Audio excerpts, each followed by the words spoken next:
Muslim community में क्या लोगों को उतना अवेयरनेस है रूल्स के बारे में और रूलिंग्स के बारे में? बिल्कुल भी नहीं। मीरास में 3 रूलिंग होती है। एक होता है गिफ्टिंग, उसको हिबा कहते हैं। एक होता है वसीयत, जिसको विल कहते हैं। और एक होता है इनहेरिटेंस, जो मीरास कहलाता है। मुफ्ती साहब, विरासत के कानून में बेटियों के क्या हुकूक होते हैं? इस्लाम ने औरतों को ज़्यादा हक दिया है मर्दों के मुकाबले में।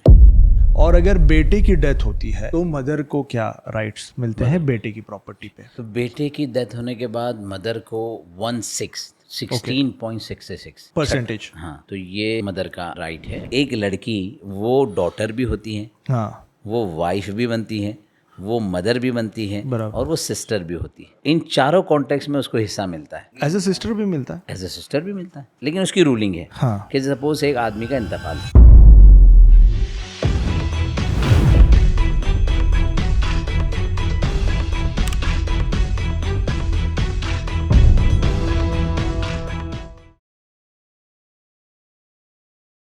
अस्सलाम वालेकुम मुफ्ती साहब।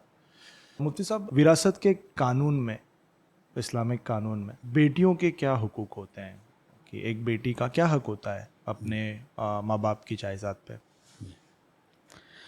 बिस्मिल्लाहिर्रहमानिर्रहीम, अल्हम्दुलिल्लाह वस्सलातु वस्सलामु अला रसूलिल्लाह व अला आलिहि व सहबिहि अजमईन।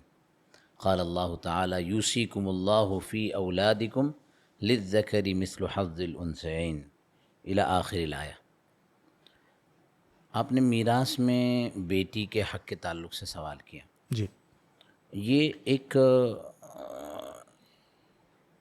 पार्ट है क्वेश्चन का। ये पूरा उसका बैकग्राउंड ये है कि शरीयत में या इस्लाम में मीरास का क्या हक़ है, वर्से का क्या निज़ाम है। मीरास यानी वर्सा, तरका, तर्क। जो इनहेरिटेंस बोलते हैं, मरने के बाद आदमी का जो माल है वो जो तकसीम होता है, जी। उसके बारे में। तो मैं ये समझता हूँ कि थोड़ा सा उसका ओवरव्यू पहले हमें समझ में आना चाहिए। जी जी, बेशक। और उसके पीछे जैसे इस्लाम और शरीयत में, तो सबसे अहम बात ये कि इस्लाम की तालीमात शरीयत मुहम्मदिया के निज़ाम में आज से 1400-1450 साल पहले जब मोहम्मद रसूलुल्लाह सल्लल्लाहु अलैहि वसल्लम आए, तो उस वक्त जो है कुरान करीम की आयतें नाजिल होती थी, और उन आयतों के स्टेप बाय स्टेप निज़ाम के तहत कानून मीरास का तरतीब और जितने दीगर कवानीन हैं वो भी बने। जी। कभी कभार ये हो जाता है कि कोई एक चैप्टर को, कोई एक कॉर्नर को, कोई हाफ ऑफ द आयत को, हाफ ऑफ द हदीस को लेकर उसको बहुत ज़्यादा वायरल किया जाता है, और कई मरतबा उसमें मिसकम्युनिकेशन होता है, मिसगाइडेंस भी हो जाती है। तो उसके बैकग्राउंड को पूरा समझना बहुत ज़रूरी होता है। बहुत सारी आयतें हैं जो रिलेट करती है, जो कॉन्टेक्स्ट में होती है आगे और पीछे के, कि उसका पीछे से क्या रब्त है, आगे से क्या ताल्लुक़ है, उसको सियाक और सबाक कहते हैं उर्दू में। जी। तो कानून मीरास के बारे में हमारे बहुत सारे सुनने वालों को ये सुनकर बड़ा ताज्जुब होगा। हाँ जी। कि मीरास का कानून इस्लाम के आने से पहले दुनिया में कहीं भी नहीं था। अच्छा। इन मजहबी की किताबों में अगर देखा जाए तो कोई मीरास का कानून इस तरह नहीं था जिस तरह शरीयत के निज़ाम पर है। अच्छा। अरबों के यहाँ ऐसा था कि जो बेटा बहुत ताकतवर है वो सारा माल ले लेता था। अच्छा। जूस के यहाँ ऐसा था कि पहलूटा बोलते हैं जिसको, सबसे बड़ा बेटा जो है वो सारे माल का हकदार बन जाता था। अच्छा। और क्रिश्चियंस में भी इसी तरह का निज़ाम था। इस्लाम ने सबसे पहले मीरास का हक़ बतलाया। अच्छा। आपने बेटी के हक़ का सवाल किया, औरतों का मीरास का क्या हक़ है। हाँ। तो जब इसकी स्टडीज़ में, उसके डीप में जाते हैं तो पता चलता है कि इस्लाम ने औरतों को ज़्यादा हक़ दिया मर्दों के मुकाबले में। अच्छा। यानी मीरास के हक़ के कानून की एक पूरी तरतीब है। उसमें एक होते हैं ज़विल फ़ुरूज़। ज़विल फ़ुरूज़ जो होते हैं वो हिस्सा पाते हैं, उनको हिस्सस मिलते हैं। हाँ। 50%, 25%, 25%, 50%, 66.66%, 2/3, 1/3, इस तरह से। हाँ। तो जो मर्दों को हिस्सा मिलने की बात है ना, हाँ। मर्दों को जो हिस्सा मिलता है वो सिर्फ तकरीबन 6 हालतें हैं, हाँ। 6 एरियाज़ है जहाँ मर्दों को हिस्सा मिलता है। हाँ। जबकि 17 एरियाज़ है जिसमें सिस्टर्स को, औरतों को, बहनों को हिस्सा मिलता है। अच्छा। एक बात तो ये भी। दूसरी बात, जो कानूनी मीरास के बारे में मैंने बताया कि कानूनी मीरास जो है ना, ये ऑल टुगेदर होता है। बाप है, माँ है, हर सिचुएशन में अलग अलग होता है। यानी एक आदमी इंतकाल हुआ, वो दुनिया से वफ़ात पा गया, तो उसके पीछे कितने लोग हैं? वाइफ है या नहीं है? हाँ माँ बाप में से कोई एक है या नहीं है? बराबर बच्चों में बेटा बेटी है या नहीं है? बराबर। तो ये पूरा के पूरा हर मसले के एतबार से उसकी अलग अलग हालत होती है। ओके। अब जहाँ तक हालतों को देखा जाए तो 4 हालतें ऐसी होती हैं। हाँ हाँ एक हालत जिसमें औरतों को मर्दों से आधा मिलता है, ओके। हाफ मिलता है। हाफ ओके कुछ हालतें ऐसी है जिसमें मर्दों और औरतों को दोनों को सेम बराबर मिलता है। ओके। कुछ हालतें ऐसी हैं जिसमें औरत को ज़्यादा मिलता है, मर्द को कम मिलता है। अच्छा। कुछ हालत ऐसी है जिसमें मर्द मर्दों को को मिलता ही नहीं है जबकि औरत को मिलता है, अच्छा यानी उसी पोजीशन की जो हालत होगी। ओके। तो ये एक रिसर्च डिटेल में आती है कि कैसे होगा। सपोज जैसे उसके अंदर है कि अगर शौहर, माँ बाप और 2 बेटियां हों, हाँ शौहर, माँ बाप और 2 बेटियां हों, हाँ बेटे नहीं हैं, हाँ तो इस सूरत में 2 बेटियों को 2/3 मिलेगा। ओके। मतलब कोई इंसान है, उसकी 2 बेटियां हैं। हाँ, बस। वो इंसान हाँ है, वो मरहूम हो गया, अच्छा, इंतकाल वो हो गया चले गए। और हाँ, चले गए। उसके माँ बाप बचे, उसके माँ बाप हैं उसकी और वाइफ उसके बची, वाइफ है वाइफ हैं और दो और 2 बेटे। बेटियां। हाँ तो इस सूरत में 2 बेटियों को 2/3 मिलेगा। 2/3 ओके। अगर इसके अगेंस्ट हो कि शौहर यानी वाइफ का इंतकाल हो गया, हाँ शौहर है, हाँ माँ बाप हैं हाँ। और 2 बेटे हैं। 2 बेटे हैं। हाँ पहले इसमें 2 बेटियां थी, इसमें 2 बेटे हैं। ये हाँ 2 बेटे जो है ना, उनको 2 बेटियों से कम हिस्सा मिलता है। ओके। हालांकि हक के एतबार से या करीब होने के एतबार से दोनों बराबर बराबर, बराबर तो बेटों को ज़्यादा मिलना चाहिए था, लेकिन यहाँ बराबर बेटों को कम मिलता है। तो एक बराबर। इस्लाम की कानून की एक रूलिंग है। हाँ कभी कभार ऐसा होता है औरत को मीरास मिल रही है हाँ और जो है ना, मतलब उसी दर्जे का अगर लड़का है तो उसको मीरास नहीं मिलती है। कैसे? शौहर है, हाँ माँ बाप है, हाँ। बेटी है और पोती है। बेटी है और पोती पोती है। हाँ ग्रैंड डॉटर। Grand daughter. हाँ तो वाइफ का इंतकाल हो गया, उसके हस्बैंड है, हाँ। माँ है, बाप है, बेटी है और पोती है। हम्म इसी सेम सिचुएशन में वाइफ का इंतकाल हुआ, हस्बैंड है, हम्म माँ है, बाप है, बेटी है और पोता है, ओके। ग्रैंडसन है। हाँ तो पोती वाले हिस्से में तो पोती को मिलता है, हाँ। लेकिन पोते वाले इसमें ग्रैंडसन को नहीं मिलता। ऐसे क्यों? ऐसे रूलिंग ये रूलिंग है। एक ओके। रूलिंग है। पोती पोती यानी वाला। इस तो मतलब जो मेन जो सवाल है कि हाँ लड़कों को ज़्यादा मिलता है और राइट लड़कियों राइट को नहीं राइट मिलता है, राइट। तो उसके उसके समझने में कि एक ये पूरा के पूरा मैकेनिज़्म है और अकाउंटिंग का एक पूरा सिस्टम है, बहुत उसको पढ़ाई करने के बाद उसके लिए उसको कहते हैं कानून मीरास। ओके अब ओके। जो आपने सवाल किया तो उसमें 2 लोग जो सेम कैटेगरी में आते हैं, जैसे बेटा बेटी, हाँ हस्बैंड वाइफ बराबर और माँ बाप। बराबर। ये 6 ऐसी जगह हैं जहाँ पर बेटे को ज़्यादा मिलता है, हाँ हस्बैंड को ज़्यादा मिलता है और बाप को ज़्यादा मिलता है। बराबर। वाइफ को कम मिलता है, बेटी को कम मिलता है और बहन को कम मिलता है। बहन को कम मिलता है। ठीक है। बराबर। और वो कम कितना मिलता है? वो सिंगल और डबल की रूलिंग है ओके। कि अगर एक भाई और एक बहन है तो भाई को 50% मिलेगा और बहन को 25%। 25% मिलेगा। ओके। 2 बहनें हैं और एक भाई है तो एक भाई को 50%, 50%, दोनों दोनों भाई भाई को को 25%। 25%। 3 महीने अगर हैं हाँ तो भाई को उन मतलब हर बहन के बदले में डबल मिलेगा, ओके तीनों बहनों को मिलाकर उस भाई से ज़्यादा मिलेगा। बराबर। ये एक रूलिंग है कि मर्द को औरत से डबल मिलेगा। ओके अच्छा, इसके पीछे भी बहुत बहुत ईजी लॉजिक है, okay. Not in sense of Islam only कि मुस्लिम कल्चर या इस्लामिक नॉलेज के हिसाब से नहीं है। पूरी दुनिया में हम दुनिया भर घूमते हैं, जो जॉब्स हैं, इनकम सोर्स है, वो 90% कहा जाए तो पूरी दुनिया के अंदर जो है ना वो लड़के करते हैं। रिस्पॉन्सिबिलिटीज़ जो है कि शादी की जिम्मेदारी, शादी के बाद बच्चा पैदा हो तो बच्चे की परवरिश की जिम्मेदारी, और हम यहाँ इस्लाम के कॉन्टेक्स्ट में बात कर रहे हैं तो इस्लाम ये कहता है कि शौहर पर खुद, मतलब आदमी पर, लड़के पर खुद अपनी जिम्मेदारी भी है, अपनी वाइफ की जिम्मेदारी भी है, अपने बच्चों की भी जिम्मेदारी है, माँ बाप अगर कमज़ोर हैं तो उनकी जिम्मेदारी है। अगर बहन किसी घर में चली गई थी और कुछ इश्यूज़ की वजह से उसकी तलाक हो गई हाँ या उसके हस्बैंड का इंतकाल हो गया, वो मुतल्लका है या विवाह है, तो उस सूरत में भी भाई की जिम्मेदारी है कि अपने बहन का अच्छा। टेक केयर करे। ओके। बच्चे भाई छोटे छोटे हैं, बाप का बराबर। इंतकाल हो गया, तो 2 साल का भाई है, 4 साल का भाई है, 6 साल का भाई है, तो बड़े भाई की जिम्मेदारी है।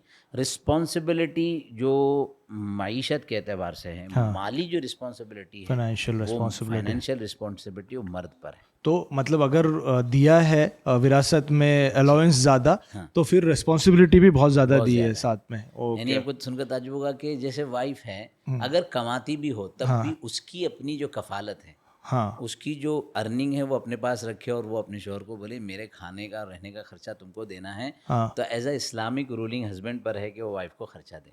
अच्छा। आपको ये सुनकर ताज्जुब होगा कि ये बच्चा, अगर बच्चा है और वो पैदा हुआ है और जो मदर है, हाँ। वो वाइफ भी है, मदर भी है बच्चे की, और वो बच्चे को दूध पिलाती है, हाँ। और वो कहती है कि मेरे दूध पिलाने का मुझे तुमने एक रेम्यूनरेशन देना है, तो हस्बैंड को वो दूध पिलाने का खर्चा देना होगा। Is it? हाँ, तो अच्छा। ये शरीयत है। इसी तरीके से अब तलाक की बात आगे आएगी, लेकिन तलाक अगर किसी सूरत में हो जाता है और बच्चे माँ के पास रहते हैं, हाँ। लेकिन उन बच्चों का खर्चा as as a father father जो है ना वो उनको उसके वालिद को देना है। जी। तो रिस्पॉन्सिबिलिटी जहाँ देखी जाए, इस्लाम के कानून में तो बहुत सारा आता है, लेकिन पूरी दुनिया में ऐसा है कि जो मर्द है उनके ऊपर जिम्मेदारियाँ फाइनेंशियल होती हैं, बराबर। तो इसकी वजह से उनको ये डबल दिया गया है। बराबर। जबकि औरतों को सिंगल देने के साथ साथ उनके ऊपर कोई रिस्पॉन्सिबिलिटी नहीं रखी गई। अच्छा। तो ये अगर वो वाइफ है तो उसको हस्बैंड के मुकाबले में आधा मिलता है, अगर वो बेटी है तो उसको बेटे के बदले मुकाबले में अगेंस्ट आधा मिलता है, और अगर वो माँ है तो बाप के मुकाबले में भी उसको कम मिलता है। तो ये 3 एरियाज़ हैं जहाँ पर आधा मिलता है, लेकिन उस आधा मिलने के पीछे बहुत इजी लॉजिक भी है और समझ में आने वाली जैसी बातें भी हैं कि वो उसकी जिम्मेदारियाँ ज़्यादा है, इसलिए उसको ये मिलता है। तो ये है कि बेटियों का हक़, जहाँ तक बेटी का हक़ है, पोती का हक़ है, बहन का हक़ है, बीवी का हक़ है, ये सब के सब ख़वातीन हैं, माँ का हक़ है, इन सब के हक़ इस्लाम ने दिए हैं। और मेरी अपनी नॉलेज के एतबार से जो रिसर्च पेपर्स आते हैं कॉलेजेस के, कि इसका एप्लीकेशन भी सबसे ज़्यादा इस्लामिक या मुस्लिम कम्युनिटीज़ में होता है कि बहनों का हक़ दिया है, या जो है वाइफ का हक़ दिया है, या जो है माँ का हक़ दिया है। बाकी दूसरी जगह इसका बहुत ज़्यादा वो भी नज़र नहीं आता। जहाँ तक मीरास का हक़ है, इतना बैलेंस है मीरास के हक़ में। तो मेरी मतलब ये आपके इस चैनल से यही रिक्वेस्ट होगी, जिन जिन लोगों तक ये बात जाए, कि मीरास के हक़ को थोड़ा सा डिटेल में सुनने और समझने की कोशिश करें, तो पता चलेगा कि कितना बारीकी और कितना उसके अंदर गहराई है, कि हर एक को ऐसा लगता है कि एक ऐसा कॉन्सेप्ट डिज़ाइन किया गया है, या अकाउंट्स का, जैसे हमारे एक्सेल के अंदर शीट्स होती है और उसके अंदर मतलब वो ऑटोमेशन के अंदर सारे एल्गोरिदम के साथ सेट किया हुआ रहता है। तो ऐसा लगता है कि किसी ऐसे अजीम ने, इसीलिए हम कहते हैं कि खालिक और मखलूक, एक है क्रिएटर और एक है क्रिएशन। राइट। तो क्रिएटर के बनाए हुए कानून इतने बैलेंस होते हैं कि अगर उसके डीप में जाएंगे तो पता चलेगा कि वाक़ईतन इतना बैलेंस है। हर सिचुएशन में अलग अलग मामलात हैं, और उन मामलात के एतबार से सबको बराबर बराबर हक़ मिलता है।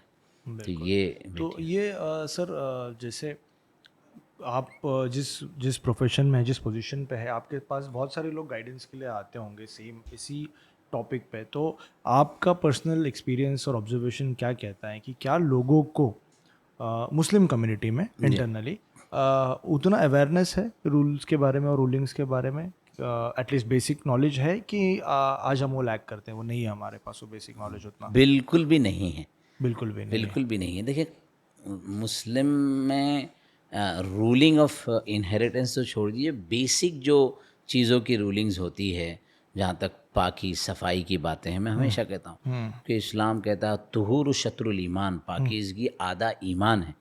लेकिन हमारे मोहल्लों में, हमारे एरियाज़ में, और हमको इसका इकरार करना चाहिए कि गंदगियाँ बहुत ज़्यादा होती हैं।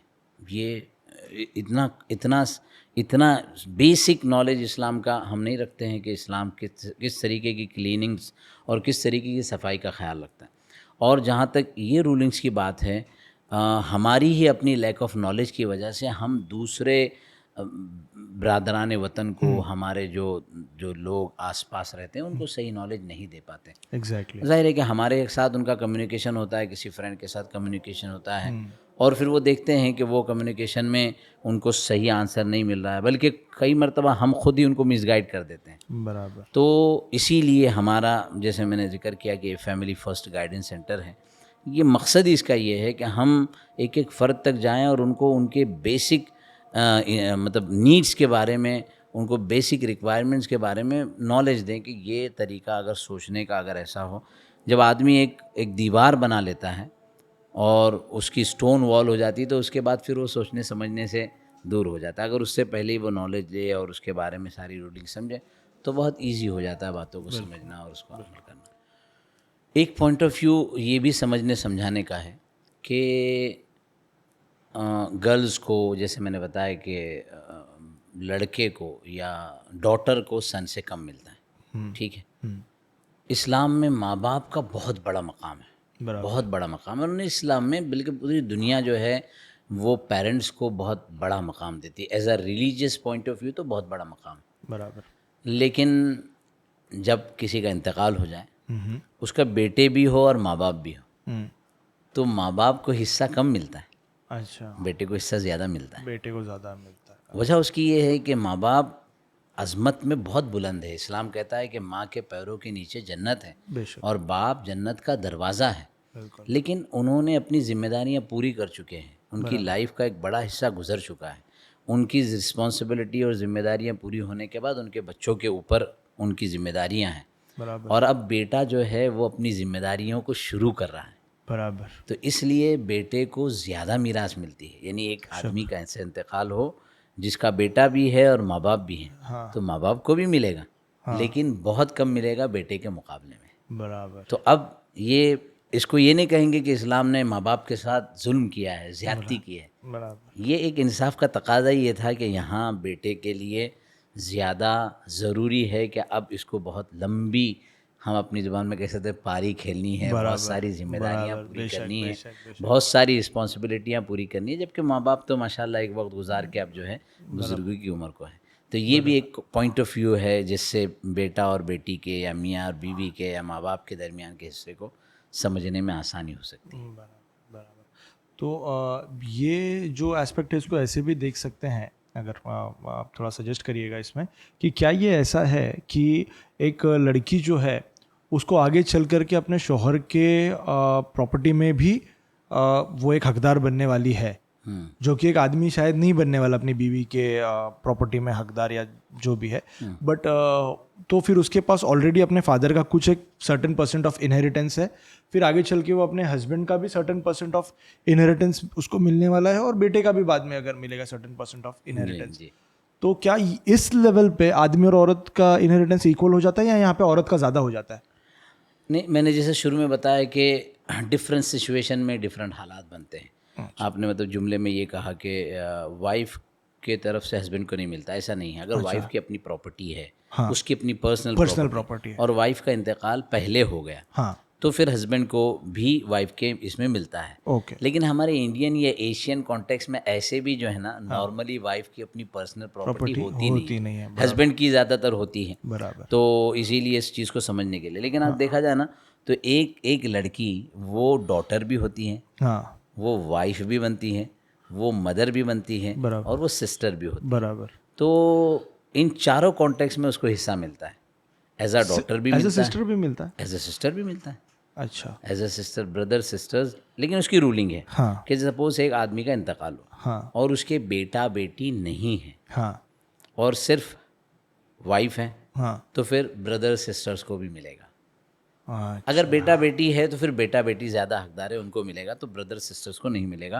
वो हज्ब कहते हैं कि वो कट ऑफ हो जाएगा। तो एज अ मतलब ये कि 4 रूलिंग है जिसके ऊपर जो है गर्ल्स को हिस्सा मिलता है। तो डिपेंड्स अपॉन द सिचुएशन और हिस्सा मिलता है। तो अलग अलग सिचुएशन में अलग अलग वो बनते हैं। इसीलिए मैंने जैसे बताया कि उसकी अकाउंटिंग इट्सेल्फ एक बहुत अहम होती है कि कौन है कौन नहीं है और किसको कितना मिलेगा। थोड़ा इसको और डिटेल में जाते हैं, थोड़ा सा इसको एक स्टेप और आगे जाते हैं और थोड़ा सिंपल करके इसको आंसर करते हैं। जैसे अभी हम लोग ने ये डिकोड कर लिया कि अगर एक सिस्टर है और एक ब्रदर है, तो ब्रदर को जो मिलेगा उसका 50% या उसका आधा जो है सिस्टर को मिलेगा। ये हो गया एक बेटी का हक उसका अपने वालिद के प्रॉपर्टी में, ठीक है। अब एक वाइफ का हक क्या होता है अपने हस्बैंड के प्रॉपर्टी में, क्योंकि अब जब हस्बैंड चले जाएंगे तो उनके बेटे होंगे, उनकी बेटी होगी और जो भी होगा, तो अब एक वाइफ को क्या बचता है जब एक हस्बैंड का इंतकाल होता है? तो देखिए, हर एक का अपना अपना हिस्सा तय है। वाइफ के 2 हिस्से हैं।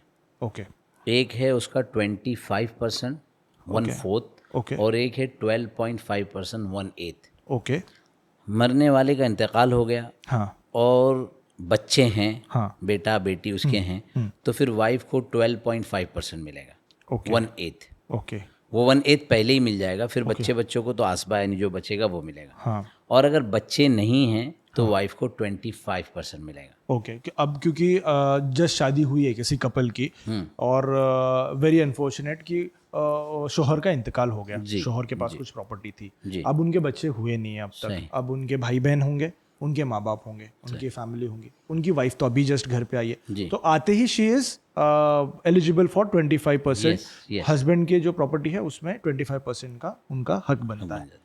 ओके और उसके बाद अगर बच्चे होंगे तो वो 25% ना होते हुए 12.5% होगा। जी। ओके बहुत अच्छी बात आपने पूछी। देखिए, आई और अभी शादी हुई 6 मंथ में, 1 ईयर में, 9 मंथ में, अभी बच्चे ही नहीं हुए और हस्बैंड का इंतकाल हो गया, तो 25% की वो एलिजिबल हो गई। कभी कभी through out the life 50 years तक हस्बैंड वाइफ साथ में रहे, हाँ बच्चे हुए ही नहीं, जी या बच्चे हुए और उनका इंतकाल हो गया, जी ठीक है, तो इस सूरत में भी 25% होता है। जी अब यहाँ एक सवाल आता है कि शुरू में 6 महीने के बाद भी 25% की थी, अभी भी 25% की हो जी गई।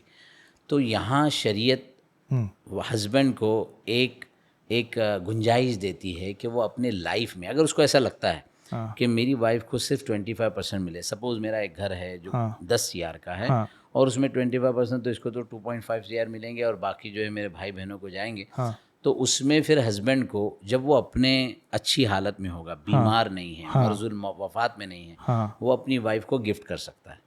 ओके तो अगर वो गिफ्ट कर देगा, सपोज घर गिफ्ट करेगा या 50% गिफ्ट कर देगा, नॉर्मली घर के अंदर दोनों का नाम होता है, तो उस नाम के अंदर सिर्फ ये करे कि 50% का मैंने तुमको मालिक बनाया, तो she is already own by that 50%, बराबर। और 25% फिर उसको जो है उसके 50% में से 25% उसको अच्छा as a- मतलब अच्छा जो गिफ्ट किया वो अलग, उसके अलावा जो हस्बैंड का शेयर बचेगा उसमें से 25% उनको मिलेगा। बिल्कुल। ये मिरास में 3 रूलिंग होती हैं, इसको अच्छी तरह समझना चाहिए। एक होता है गिफ्टिंग, हाँ उसको हिबा कहते हैं। हाँ एक होता है वसीयत, जिसको विल कहते हैं। हाँ और एक होता है इनहेरिटेंस, जो मीरास कहलाता है। हाँ इनहेरिटेंस के रूलिंग बिल्कुल फाइनलाइज्ड हैं, हाँ उसमें कोई ऊपर नीचे नहीं कर सकते, इसलिए कि वो पूरा चैप्टर क्लोज है। कुरान ने डिटेल में, मैंने जो आयत शुरू में पढ़ी थी, यूसीकुमुल्लाहु फी औलादिकुम, पूरा एक रुकू है, हर एक के हिस्से बता दिए। ओके अब ज़िंदगी में इंसान 2 काम कर सकता है। हाँ एक गिफ्ट कर सकता है, हाँ जहाँ उसको लगता है कि इसका हक ज़्यादा है, हाँ इसको मिलना चाहिए, तो उसको पर्सनल लेवल पर किसी शेख से, किसी आलिम से डिस्कस करके गिफ्ट करना हो। गिफ्ट की रूलिंग ये है कि मालिक बना दे और कब्ज़ा दे दे, और अपने मीरास पाने वालों के अलावा किसी और के लिए विल कर सकता है। बराबर विल अपने बच्चों के लिए नहीं कर सकता है, ओके क्योंकि बच्चों के लिए विल करेगा, जैसे ही वफात हो जाएगी, वो जो रूल ऑफ इनहेरिटेंस है वो अप्लाई हो होगा, जाएगा, तो विल का कानून खत्म हो हो जाएगा। जाएगा। तो ये है। तो तो अब अगर विल पहले करना गिफ्ट कर है, सकते हैं। विल अगर करना है, तो विल से अच्छा है हम ये बताते हैं कि आप ज़िंदगी में गिफ्ट कर दो। बराबर अब गिफ्ट करने में ये लोग पढ़ेंगे, गिफ्ट करने के बाद बच्चे ने मुझे मेरी मिल्कियत से निकाल दिया, बराबर तो ठीक है, आप उस दूसरा एक पेपर बना सकते हैं as a rule of land के हिसाब से, जिसमें उनको ये अख्तियार नहीं होगा कि वो ऐसा करें, तो वो भी इजीली हो जाता है। सर आपने बताया जैसे कि अगर हस्बैंड की डेथ हो जाती है शादी के बाद या तुरंत या जैसे भी, तो क्या औरत को दूसरी शादी करने का उसमें राइट है? Can she remarry again husband के डेथ पे? बिल्कुल। हस्बैंड की डेथ होने के बाद, शायद डेथ हो जाए या फिर जैसे डाइवोर्स का और तलाक का एक इशू है, और उस तरह से उसकी डिटेल हम डिस्कस करेंगे, तो डेथ हो जाने के बाद एक इद्दत का पीरियड होता है, इद्दत होती है, और वो डिपेंड्स है, जैसे अगर वो प्रेग्नेंट है तो प्रेगनेंसी ख़त्म हो जाने के बाद, और Okay. अगर प्रेग्नेंट नहीं है हाँ तो नॉर्मली जो है वो डेथ के बाद तो 4 महीने 10 दिन होते हैं, ओके 4 मंथ 10 डेज कंप्लीट हो जाएंगे, उसके बाद फिर उसकी इद्दत ख़त्म हो जाती है, इद्दत के बाद फिर वो रीमैरी कर सकते 4 मंथ 10 डेज हैं, 4 मंथ 10 10 डेज के बाद शी कैन रीमैरी। Yeah. तो अगर अभी वो रीमैरी कर रही है, शादी कर रही है दूसरी, पहले हस्बैंड के डेथ के बाद she was eligible for 25% of his wealth, Yeah. वो उसको मिल गई। जी अब वो दूसरी शादी करते समय does she have to return it, और is she already eligible? Already to that is उनका है, वो उनका है, वो लेकर के वो आगे शादी कर सकती है, और फिर शादी होते ही तुरंत she is again eligible for 25% of the wealth of the other husband, the second husband. या Okay, okay. And if the second husband dies, she can marry the third time also. And again, she will be eligible for the 25% of his wealth too.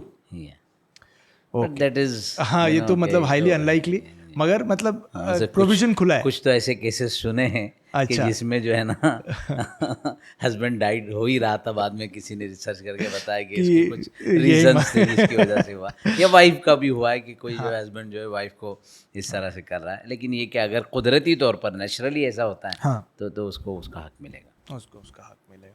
तो ये यहाँ पे हम लोग ने discuss किया अभी कि वाइफ को क्या मिलता है, और अगर बेटे की डेथ होती है जी तो मदर को क्या राइट्स मिलते हैं बेटे की प्रॉपर्टी पे? तो बेटे की डेथ होने के बाद मदर को 16.66 परसेंटेज। हाँ, तो ये मदर का राइट है। मतलब असल में 2 हिस्से होते हैं, एक होता है ज़वील फ़ुरूज़, एक होता है असबा। ज़वील फ़ुरूज़ का मतलब है कि उसमें हिस्सा बता दिया गया, हिस्से सुदुस है 1/6 ओके 16.66%, ओके इसी तरीके से रुबो 1/4 ओके 25%, ओके निस्फ हाफ 50%, ओके सुलुस 1/3 Okay. 33.33%, ओके सुलुसैन ओके 2/3 ओके 66.66%। तो मदर को 16.66% मिलेगा, ओके और फिर बाकी हिस्सा जैसे उसके मतलब बेटा है, उसकी मॉम है, मॉम के साथ साथ और कौन है, डैड है या नहीं है, हाँ वाइफ है या नहीं है, बच्चे है या नहीं है, हाँ। वो पूरा एक निज़ाम फिर चलता है। उसका मैथमेटिक्स अलग से है, उसके हिसाब से उनको हो जाता है। But normally in normal cases death होते ही बच्चे के 1/6 जो है वो मदर को वो मदर को जाता है, मतलब माँ बाप को नहीं, हाँ, सिर्फ मदर को। सिर्फ मदर को जाता है। सो तो उनका फादर को भी 1/6 जाता है, प्लस ओके अगर बेटा है, मतलब बेटे का बेटा हाँ बेटे का है, बेटा तो फिर वो असबा बनता है। असबा बनने का मतलब ये कि वो बचा हुआ जो रिमेनिंग बैलेंस है वो सब ले लेता है।